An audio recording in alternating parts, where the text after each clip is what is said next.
Tu vois, il a grandi ici,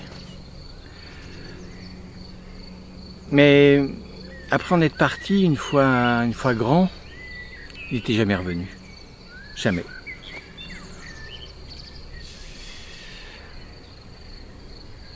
Pas envie ou pas l'occasion, en fait. Bon, c'est ce qu'il se disait en fait, pas l'occasion. En fait, c'était surtout pas envie. Et puis là, bon, il travaillait, il vivait à Paris.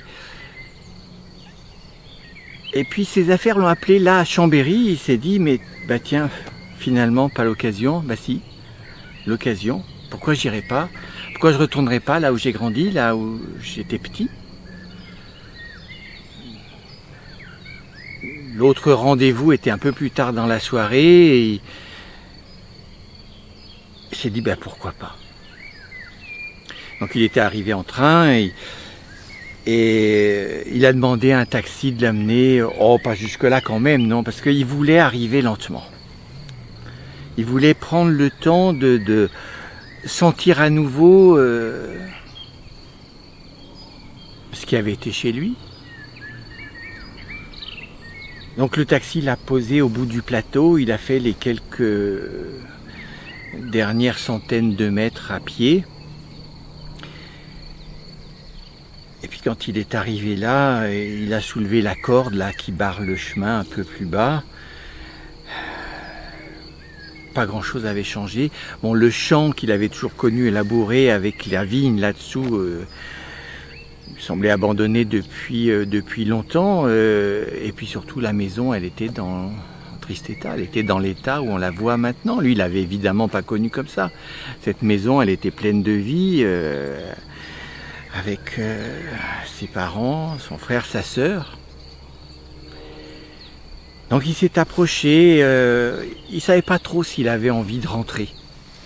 C'était tellement dans un état pitoyable qu'il se demandait s'il valait pas mieux, je sais pas quand ça s'est déjà arrivé, mais garder les souvenirs comme ils avaient été autrefois.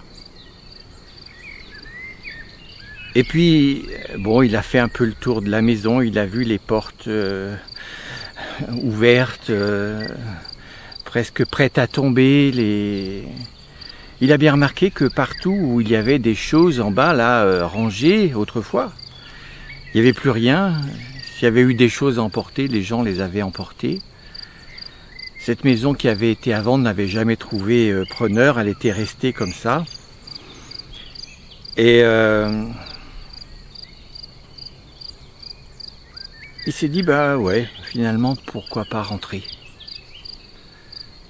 Ça ressemblait quand même pas à avant. Hein. Il se souvenait avant. Là, on montait quelques escaliers, là, les quelques escaliers, là où la porte est entrouverte, au sommet, là, des escaliers. Et puis, lorsqu'on rentrait, on arrivait directement dans la cuisine.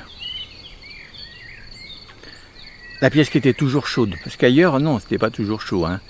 On arrivait dans la cuisine, et puis là, il y avait le poêle qui ronflait, hiver comme été, parce qu'il y avait toujours la bouilloire, il y avait toujours un plat qui mijotait, hiver comme été. Et puis, il y avait la table autour de laquelle toute la famille se rassemblait. Et puis, voilà, la meilleure pièce de la maison.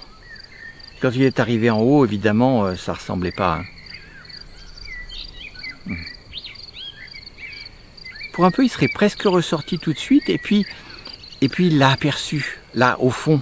Parce qu'on le voit pas là, mais au fond de cette pièce, il l'a aperçu. L'escalier. L'escalier qui mène là sous les toits. On voit que maintenant le toit est à moitié crevé là, mais c'était là qu'il y avait sa chambre. Et d'un seul coup, c'était presque comme un coup de poing dans l'estomac. Tout lui est revenu. Il s'est souvenu que quand le père ou la mère lui disait d'aller chercher quelque chose à la cave là-dessous,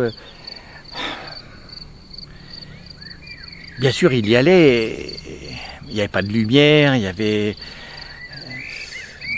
n'aimait pas y aller, mais il y allait. Il se dépêchait, il descendait les escaliers très lentement, puis après il passait là devant la maison. Il écoutait s'il y avait quelque chose dans la cave. Il poussait la porte.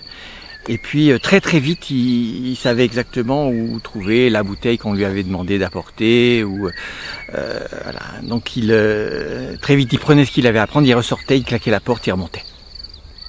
Ça allait.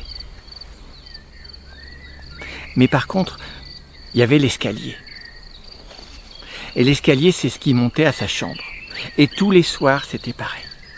Tous les soirs, lorsqu'on lui disait d'aller se coucher,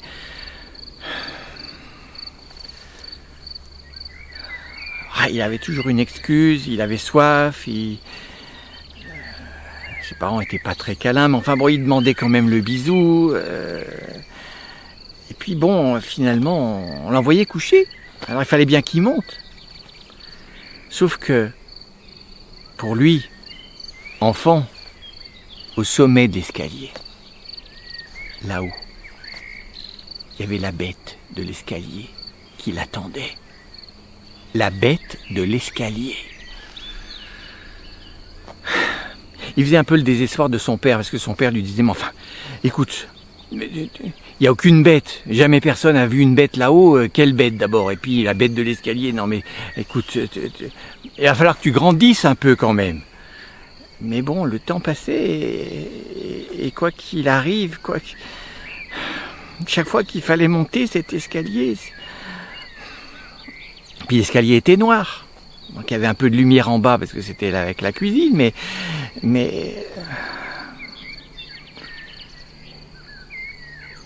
Et puis là, il était là, il était rentré dans les ruines de ce qui avait été chez eux. Et puis il s'est dit, non mais écoute, tu vas avoir 30 ans, donc peut-être qu'il est temps que tu grandisses un peu, tu vas monter là-haut, et puis tu vas voir qu'il n'y a jamais eu de bête de l'escalier, qu'il n'y aura jamais de bête de l'escalier, et tu vas arrêter de... Enfin, il se disait ça, mais en même temps, le coup de poing là dans l'estomac, il l'avait. Alors, il a hésité, il a même mis la main sur la poignée de la porte pour ressortir, là, dans la lumière, plutôt que dans la pénombre de ce qui restait de leur maison, de son chez lui d'autrefois. Puis, non, allez, sois un homme. Alors, il a mis le pied sur la première marche de l'escalier. C'est un escalier en bois, tout simple. Évidemment, le temps a passé, mais un escalier costaud quand même. Il a mis le pied sur la première marche, et puis il s'est dit, bon allez, il faut y aller. Puis il a mis le pied sur la deuxième marche. La troisième marche, elle avait toujours craqué, elle a craqué. Et puis, en montant, il faisait de plus en plus sombre, et il tendait l'oreille pour savoir s'il y avait quelque chose là-haut, dans cette maison vide, abandonnée, où il n'y a plus personne depuis longtemps, mais lui, son oreille cherchait quelque chose, quelqu'un là-haut. Et puis bon, il s'est décidé d'un seul coup, et il a fait comme quand il était petit. Il a monté la dernière volée de marche à toute vitesse, et il a mis la main sur l'interrupteur comme il faisait quand il était petit. Vous savez, c'est cet interrupteur tout rond avec quelque chose qui fait clac là quand on tourne. Et puis, bien sûr, il y avait pas d'ampoule, pas de courant, pas de lumière, donc il est resté là dans le noir. Mais quand même, il était arrivé en haut de l'escalier. Et là, il s'est passé quand même. L'émotion était trop forte. Il a senti un liquide chaud couler le long de ses cuisses. C'était trop d'émotion pour lui, trop. Mais enfin, il était quand même arrivé au sommet de l'escalier. Quand même, mais il lui restait le pire à faire. Ce qu'il avait jamais fait, ce qu'il n'était jamais parvenu à faire. C'est que au-dessus de l'escalier, il y avait une trappe, et il savait que la bête de l'escalier, Elle devait être là. Alors, dans un premier temps, il a gardé les yeux baissés. Puis il dit, non, allez, vas-y, t'es arrivé là maintenant. C'est plus le moment de reculer. Tu vas faire ce que tu n'as jamais fait. Ce que tu n'es jamais arrivé à faire. Alors il s'est levé, il s'est pas levé, il a levé les yeux et il a regardé très lentement vers le haut. Puis d'un seul coup, il a jeté un coup d'œil à la trappe.